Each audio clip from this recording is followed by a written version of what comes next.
Hi, I'm Andre Dickens, the Mayor of Atlanta. Welcome to the Mayor Suite. I'm here with the Atlanta Voice.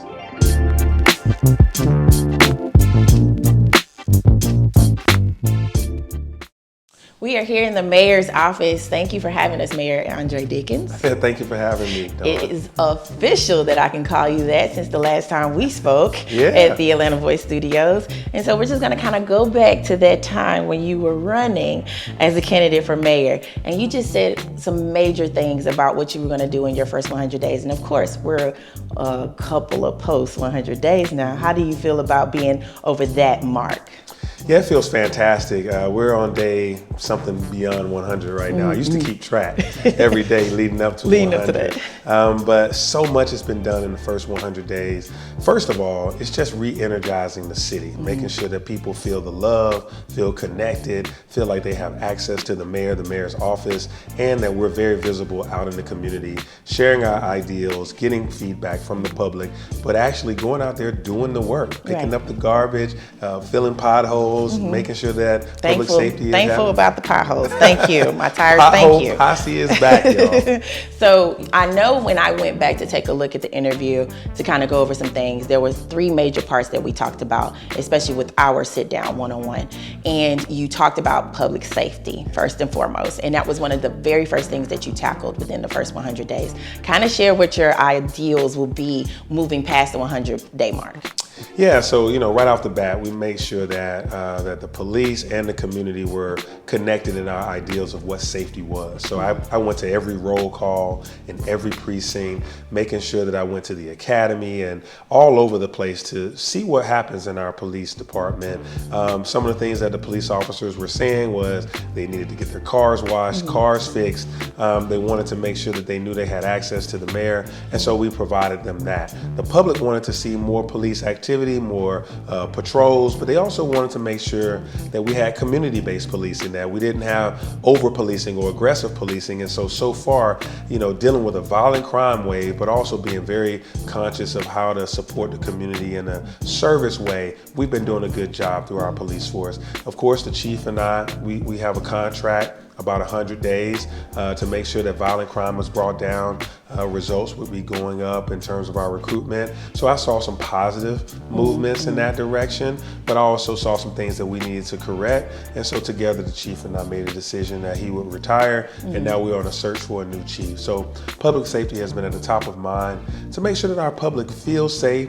Everything from our nightlife to our young people to all of our community organizations and outreach that we've been doing, even the creation of a peace week. Right. So it's been just a lot of things that we've been doing, from a police, a police officer with a badge, to the community and our respective restaurants, bars, and just community outreach. Now, you mentioned public safety for the youth. I know that you brought back the Midnight Basketball League. Yeah. So just talk about bringing that back, being the person who threw up the ball for the tip-off of it, and just kind of like reigniting, the communities around that.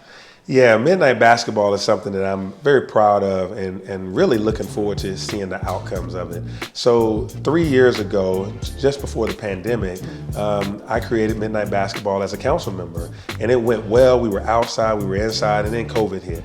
So, those 2 years we didn't really have the ability to get together in this way. So now that I'm mayor, brought it right back. We have young people playing ball from 7 p.m.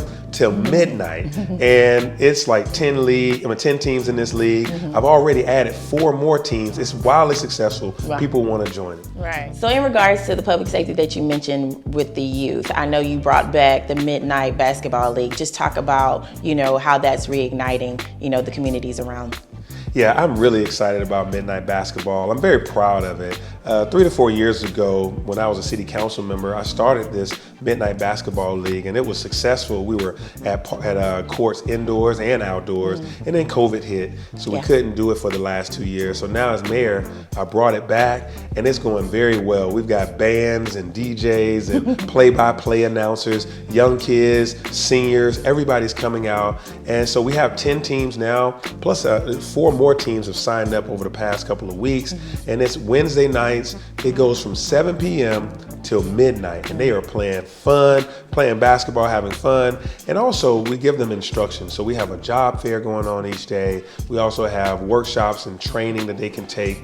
So these young people are actually experiencing a great time, but also getting instruction. And of course, they're staying out of trouble, and they like that. This is a good benefit. Love to hear that. Now, another issue that you pointed out was affordable housing. I know when you came in, you addressed a couple of things immediately, and just your visibility as a whole has just been on 1,000. So just talk about some of the next plans for affordable housing for the city of Atlanta. Yeah, Atlanta, just like many major cities, are experiencing a housing crisis. People are finding themselves unable to pay their rent or their mortgage with the incomes that they have.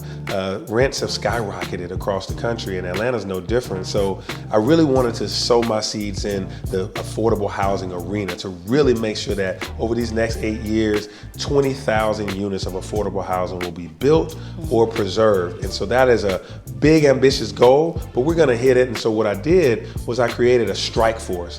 And I didn't want to go out there and do all these studies and commissions and all those things. We have the binders, we have the knowledge, we have the research. Now it's time to just do.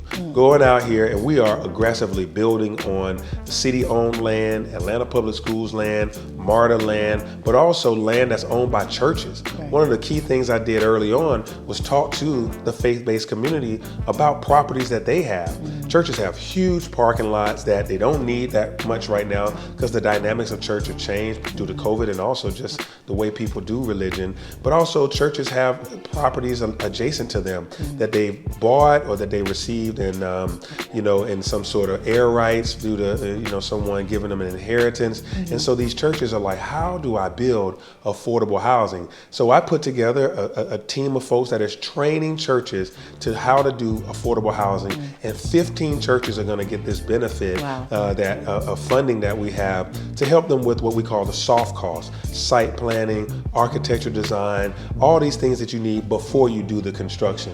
And so this is going well. Over the past 2 or 3 months, we've been meeting, and churches are figuring out what they're going to do. And I've charged the churches with giving 10%, like a tithe, of like my 20,000. So 2,000 units, they're going to produce on their lands. And so that's going to be remarkable because churches are mission driven. So when they do something, it's really going to be for the community at heart. That's exciting to hear. Now, like I said about your visibility as a whole, it's just been top tier.